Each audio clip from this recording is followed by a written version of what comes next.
Assalamualaikum warahmatullahi wabarakatuh. Selamat pagi, salam sejahtera untuk kita semuanya. Saudara sekalian, hari ini kita akan melaksanakan pembelajaran mata kuliah layanan konseling di sekolah. Baiklah saudara sekalian, pada kali ini Bapak akan menjelaskan tentang konsep awal pelayanan bimbingan dan konseling. Mungkin pada semester 1 saudara sudah pernah mendapatkan materi ini, namun di mata kuliah ini Bapak akan memperkuat wawasan saudara terkait dengan pelayanan bimbingan dan konseling di sekolah. Pertama, yang perlu kita pahami bahwasanya bimbingan dan konseling adalah upaya sistematis, objektif, logis, dan berkelanjutan, serta terprogram yang dilakukan oleh konselor atau guru bimbingan dan konseling untuk memfasilitasi perkembangan peserta didik atau konseling untuk mencapai kemandirian dalam kehidupannya. Hal ini kita rujuk pada pasal 1 Permendikbud nomor 111 tahun 2014 tentang pelaksanaan bimbingan dan konseling di sekolah. Kalau merujuk pada literasi yang ada, banyak sekali pengertian-pengertian bimbingan dan konseling. Namun, kita berupaya untuk merujuk pada peraturan yang saat ini berlaku ya di Indonesia.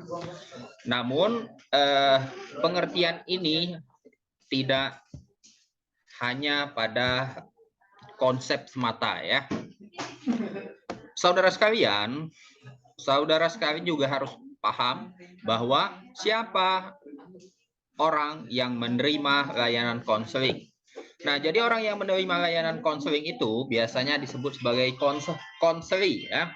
Konseli itu siapa? Ya, konseli adalah orang yang menerima layanan bimbingan dan konseling pada satuan pendidikan. Namun, ada juga literasi yang mengatakan bahwasanya klien ya. Nah, jadi itu tidak perlu kita jadikan pertentangan ya. Mau menyebutnya konseli boleh, mau sebutnya klien juga boleh. Yang penting saudara paham makna dari konseli dan klien itu sendiri. Nah, sedangkan konselor adalah pendidik profesional yang berkualifikasi akademik minimal sarjana pendidikan S1 dalam bidang bimbingan dan konseling dan telah lulus pada pendidikan profesi guru bimbingan dan konseling atau konselor ya. Nah, inilah konsep daripada konselor. Namun pada saat ini kita banyak menemukan literasi tentang konselor.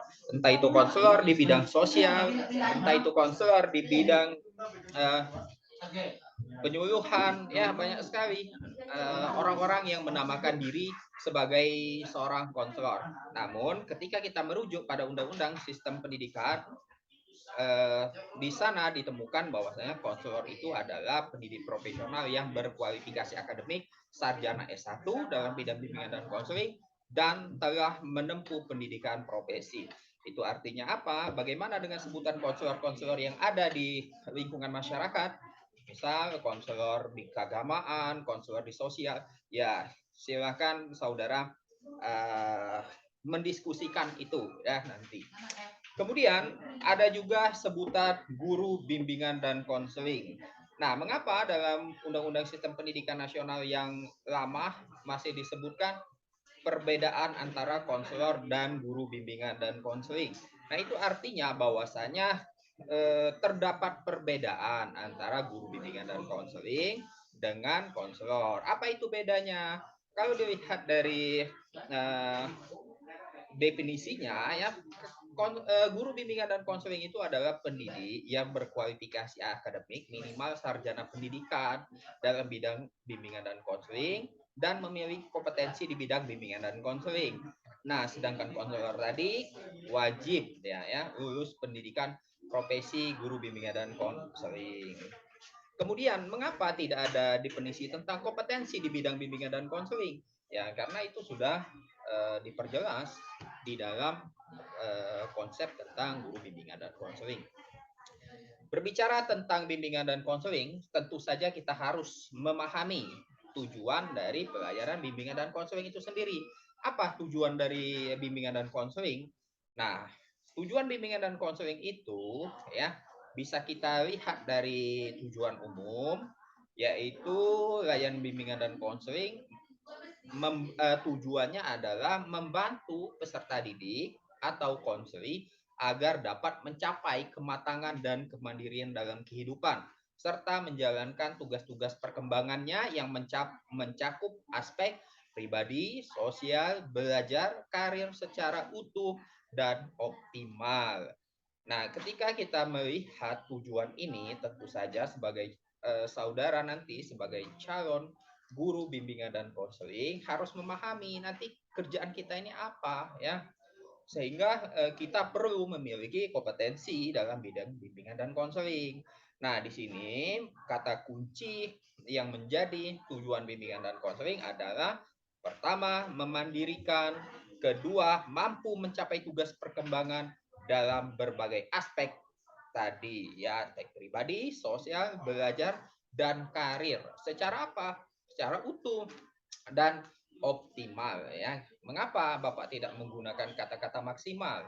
Ya, karena itu maksimal itu nanti sebagai upaya yang memang dilakukan secara apa namanya ya, kalau udah maksimal itu ya tentu saja seorang guru bimbingan dan konseling ya harus mencapai standar lebih dari standar ya. Nah, berbicara tadi tujuan umum, sekarang tujuan khususnya apa? Nah, kalau berbicara tentang tujuan khusus, tentu saja layanan bimbingan dan konseling ini tujuannya adalah membantu konseli agar mampu memahami dan menerima diri dan lingkungannya. Ini erat sekali kaitannya dengan apa? Dengan layanan orientasi yang nanti akan Bapak bicarakan di materi selanjutnya. Yang kedua adalah merencanakan kegiatan penyelesaian studi, perkembangan karir, dan kehidupannya di masa yang akan datang.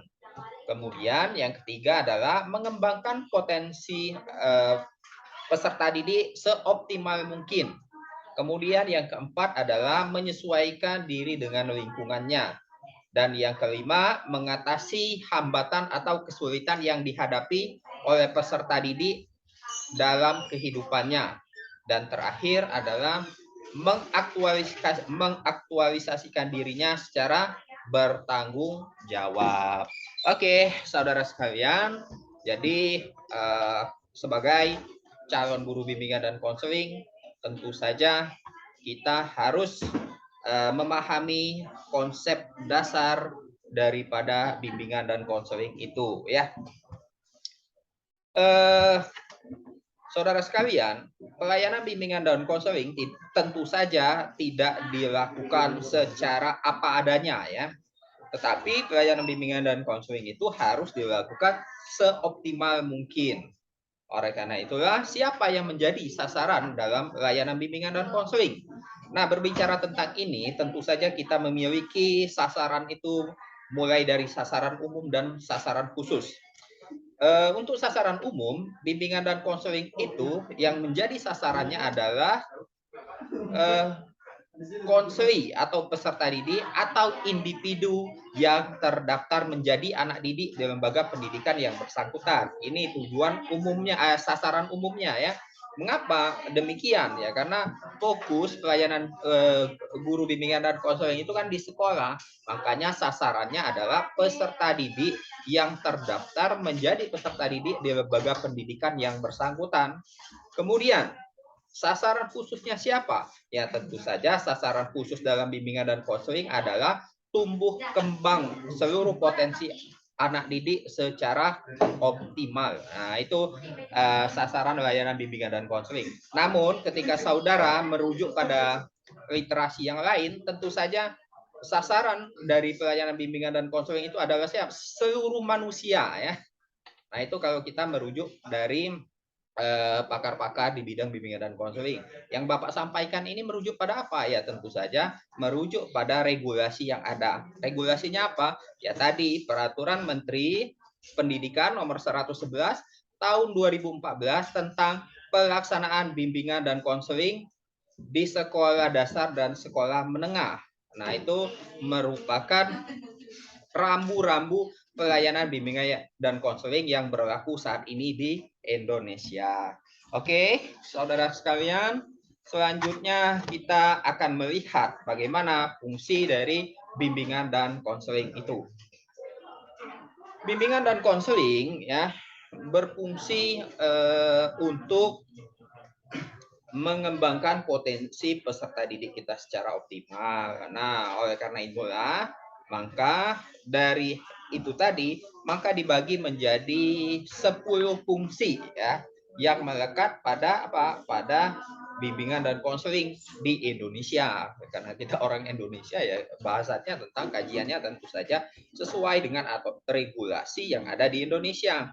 Apa fungsinya? Yang pertama adalah fungsi pemahaman. Nah, apa pula Pak fungsi pemahaman itu? Ya, fungsi pemahaman adalah fungsi untuk bagaimana caranya peserta didik atau konselor itu yang memahami dirinya sendiri, lingkungannya, ya, kemudian tugas-tugas perkembangan yang harus dicapai, itu semua harus dipahami.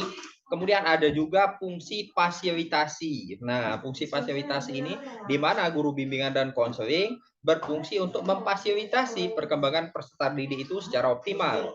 Kemudian ada fungsi penyesuaian, keempat ada fungsi penyaluran, kelima ada fungsi adaptasi, keenam ada fungsi pencegahan, ketujuh ada fungsi perbaikan, kedelapan fungsi pemeliharaan, kesembilan fungsi pengembangan, dan kesepuluh fungsi advokasi.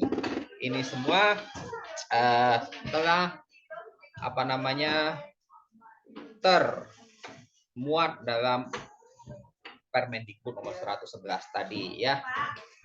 Kemudian selanjutnya apa? Selanjutnya ada aturan-aturan yang harus guru bimbingan konseling pegang ya. Oleh karena itulah maka ada 5 azas pokok dalam bimbingan dan konseling. Apa saja 5 azas pokok itu? Yang pertama ada namanya azas kerahasiaan. Nah, di dalam azas kerahasiaan ini bahwasanya konselor atau guru bimbingan dan konseling harus memegang memegang data ya, data-data yang disampaikan oleh seorang konseling itu harus dirahasiakan kalau itu sifatnya penting.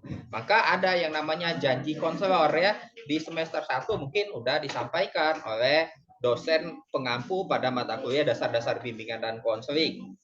Nah, jadi nanti saudara buka lagi apa sih bunyi dari azas kerahasiaan itu. Yang kedua ada azas kesukarelaan. Nah, di sini perlu kita pahami semuanya bahwasanya pelayanan bimbingan dan konseling itu dilaksanakan berdasarkan asas kesukarelaan. Maksudnya apa? Ya, kalau bisa ya konseli atau peserta didik itu harus datang secara sukarela kepada guru bimbingan dan konseling tanpa ada paksaan ya, tanpa ada intervensi gitu. Jadi kalau seandainya saudara datang secara sukarela ya tentu saja nanti saudara akan mampu secara terbuka mengemukakan berbagai permasalahan atau sesuatu hal yang mengganjal dalam pikiran saudara kepada seorang konselor. Yang ketiga ada namanya azas kegiatan. Azas kegiatan ini ya harus kita pahami bahwasanya dalam pelaksanaan bimbingan dan konseling itu ya kita harus sama-sama memiliki komitmen untuk melakukan kegiatan konseling ini ya dengan apa namanya ya dengan berbagai kegiatan yang ya tentu saja kegiatan-kegiatan yang berdampak positif bagi perkembangan diri peserta didik.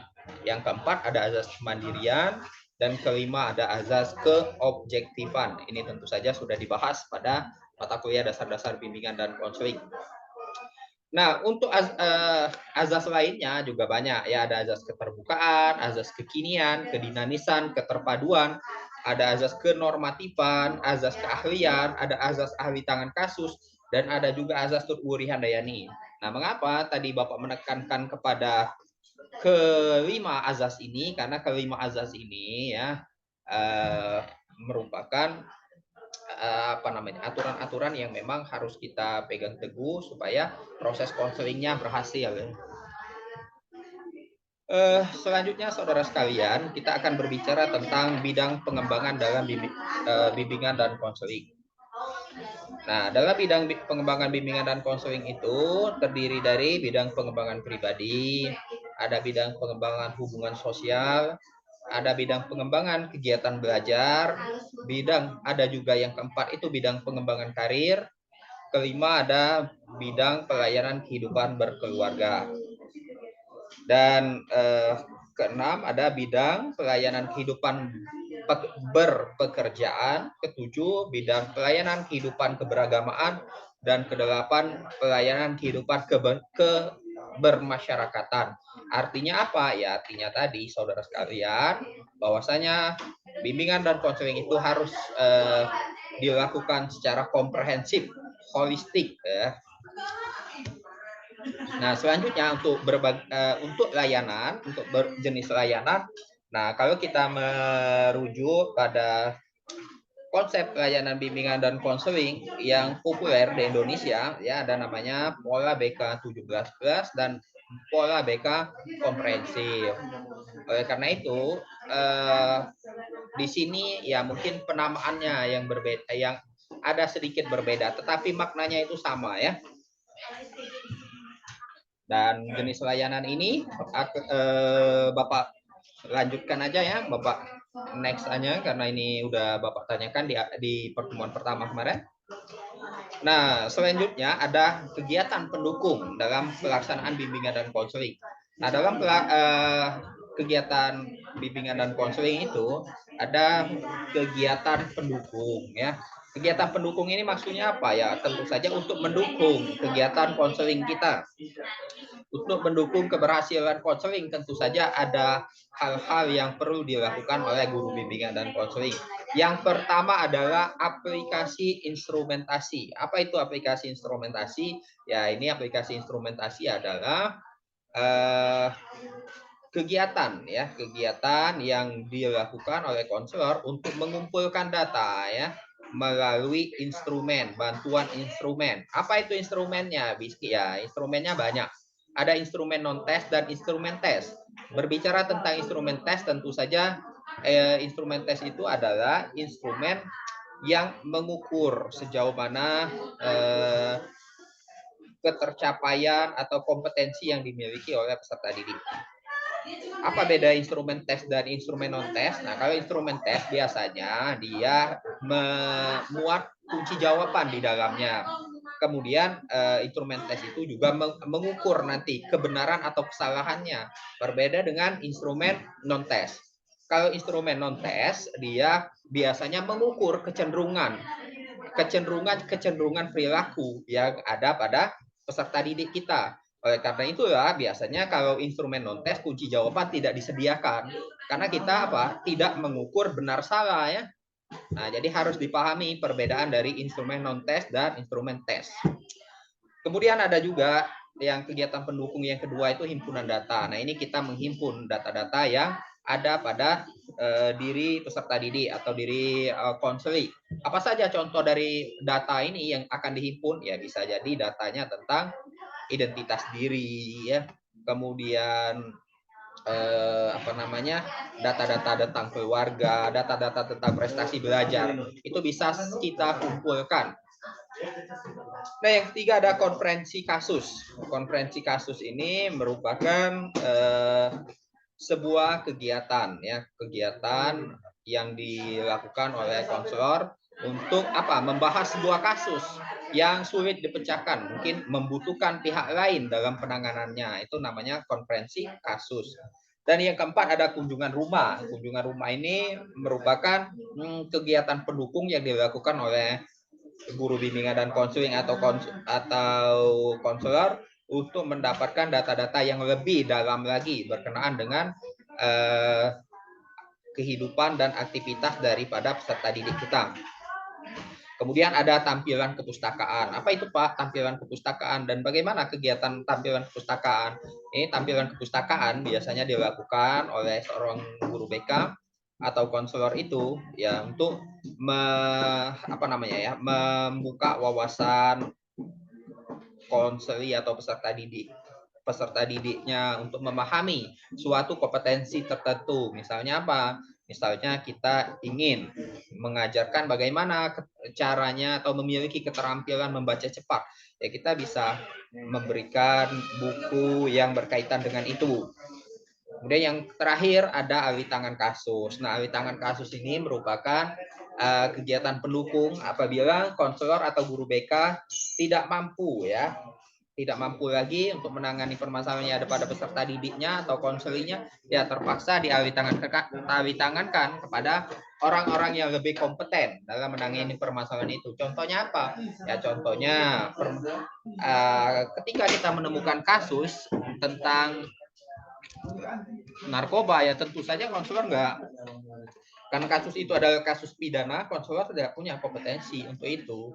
Sebaiknya alih tangankan kepada pihak yang berwenang. Nah, itu adalah kegiatan pendukungnya. Kemudian Bapak lanjutkan kepada layanan orientasi. Ini salah satu layanan yang utama dalam bidang bimbingan dan konseling ya. Tadi udah Bapak jelaskan ada 10 layanan. Nah, sekarang marilah kita pelajari masing-masing layanan itu, masing-masing layanan yang sudah Bapak sampaikan tadi akan kita bahas di sini secara satu persatu. Pertama adalah layanan orientasi. Ya, apa itu layanan orientasi? Nah, layanan orientasi ini layanan yang berusaha menjembatani kesenjangan antara kondisi seseorang dengan suasana maupun objek yang baru. Ya, layanan orientasi ini juga dapat diselenggarakan secara langsung atau secara tidak langsung ya.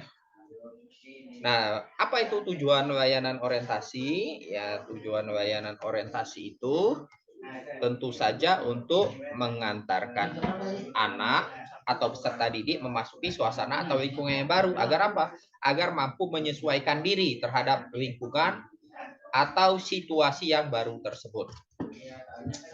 Nah, fungsi layanan orientasi itu ada 5, yaitu fungsi pemahaman, fungsi pencegahan, fungsi pengembangan dan pemeliharaan, kemudian fungsi pengentasan, dan fungsi advokasi. Nah, jadi ketika layanan orientasi itu kita lakukan, kita selenggarakan, tentu saja nanti harapannya peserta didik kita atau konselor kita memahami situasi yang baru tersebut. Gunanya apa? Ya bisa saja untuk mencegah nanti hal-hal yang negatif yang bisa atau berpotensi terjadi pada anak tersebut. Nah, selain itu juga ada fungsi pengembangan dan pemeliharaan. Nah, kemudian juga ada fungsi pengentasan dan fungsi advokasi. Kemudian asas layanan orientasi itu ada azas kegiatan, azas kesukarelaan, dan azas keterbukaan. Nah, pelaksanaan layanan orientasi tentu saja harus dilaksanakan secara terencana ya. Jadi jangan ketika kita akan memberikan layanan informasi kita tidak merencanakan kegiatan tersebut. Ya namanya kegiatan yang tidak direncanakan tentu saja hasilnya kurang optimal, nanti dikhawatirkan ya. Oleh karena itulah saudara sekalian, layanan orientasi itu harus dilakukan secara terencana ya. Nah, pertama, ketika saudara akan merencanakan kegiatan layanan orientasi, maka saudara harus menetapkan objek dari orientasi tersebut. Nah, siapa yang akan diorientasi ya? Kemudian yang kedua, saudara menetapkan siapa yang akan jadi peserta dalam layanan itu. Kemudian yang ketiga, menetapkan jenis kegiatan atau format kegiatannya. Nah, misal ini akan dilaksanakan secara apa? Apa format jarak jauh, apa format klasikal, atau kelompok. Nah, itu harus ditetapkan ya. Kemudian ya kita harus menyiapkan fasilitas pendukung. Misalnya apa? Ya tentu saja kalau akan dilaksanakan secara klasikal, tentu saja kelasnya harus sudah tertata dengan baik, sudah tertata dengan rapi. Seandainya akan dilaksanakan secara daring, ya tentu saja jaringan internet harus kita cek dulu, harus kita periksa terlebih dahulu ya. Supaya apa? Supaya ketika kita memberikan kegiatan itu, nah kegiatan itu dapat dilaksanakan secara baik. Yang kelima adalah menyiapkan kelengkapan administrasi. Nah, apa saja kelengkapan administrasi tersebut? Ya, misalnya RPL-nya ya harus sudah ada. Kemudian materi yang akan disampaikan sudah harus tersusun secara baik. Kemudian evaluasinya nanti menggunakan evaluasi yang seperti apa ya. Nah, kemudian setelah perencanaan ada tahap pelaksanaan. Nah, dalam tahap pelaksanaan ini yang kita harus perhatikan adalah bagaimana pengorganisasian kegiatan kita. Jadi setiap kegiatan tentu saja harus diorganisasikan, ya, disampaikan ya kepada peserta didik kita. Materi-materi yang sudah kita siapkan tadi ya disampaikan secara baik. Kemudian mengimplementasikan pendekatan-pendekatan tertentu. Ini terkait dengan metode pelaksanaannya. Yang ketiga terus evaluasi ya. Nanti setelah kita memberikan layanan orientasi ya kita evaluasi. Apa yang menjadi kelemahannya, ya apa saja yang harus kita perbaiki nanti. Itu harus kita evaluasi. Kemudian kita lihat bagaimana analisis hasil evaluasi.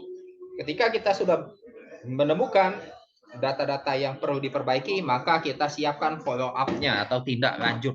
Nah, itulah tahapan-tahapan dalam pelaksanaan layanan orientasi. Nah, selanjutnya terkait dengan format pelaksanaan kegiatan. Seperti yang Bapak sampaikan tadi, ketika kita akan melakukan kegiatan tertentu, kita harus tahu apakah nanti akan dilaksanakan melalui format klasikal, individual, kelompok, atau format jarak jauh ya. Itu harus dipertimbangkan secara baik. Nah, selanjutnya kita akan berbicara tentang layanan informasi. Oke, saudara sekalian, berbicara tentang layanan informasi, tentu saja kita harus memahami hakikat dari layanan informasi tersebut. Apa itu layanan informasi?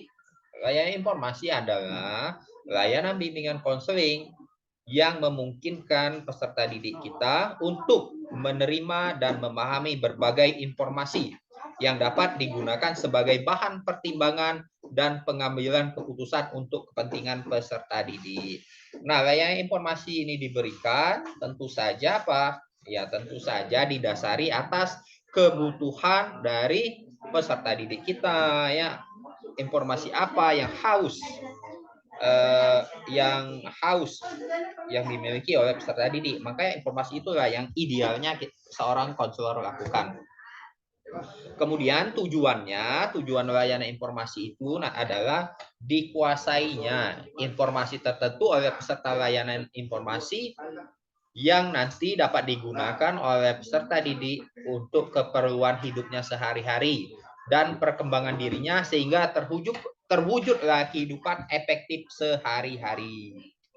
Kemudian tujuan khususnya adalah tujuan khusus layanan informasi adalah dimanfaatkan informasi dalam penyelesaian masalah yang dialami oleh peserta didik. Nah, apa saja komponen-komponen layanan informasi? Ya, komponen layanan informasi adalah konselor, peserta layanan, dan informasi yang akan disampaikan. Kemudian untuk asas layanan informasi sama seperti layanan orientasi tadi ya. Maka layanan informasi ini menuntut sekali adanya azas kegiatan, kemudian azas kesukarelaan, azas keterbukaan baik dari peserta maupun dari konselor. Nah, langkah-langkah penyajian layanan informasi hampir sama dengan layanan orientasi tadi. Dan untuk penyelenggaraan layanan juga bisa diberikan melalui berbagai metode dan berbagai format ya. Tidak jauh dengan layanan informasi tadi. Oke, saudara sekalian, itulah konsep dasar dan dua layanan yang bisa Bapak sampaikan pada pertemuan kedua ini. Apabila nanti ada sesuatu hal yang belum dipahami dan ingin didiskusikan, saudara bisa menuliskan pada forum diskusi yang sudah Bapak buat dalam LMS tersebut ya. Nanti di pertemuan ketiga kita akan membahas kembali apa materi yang sudah Bapak diskusikan. Demikianlah saudara sekalian materi yang Bapak sampaikan. Kalau ada hal-hal yang kurang berkenan, Bapak mohon maaf. Wabillahi taufiq wal hidayah. Assalamualaikum warahmatullahi wabarakatuh.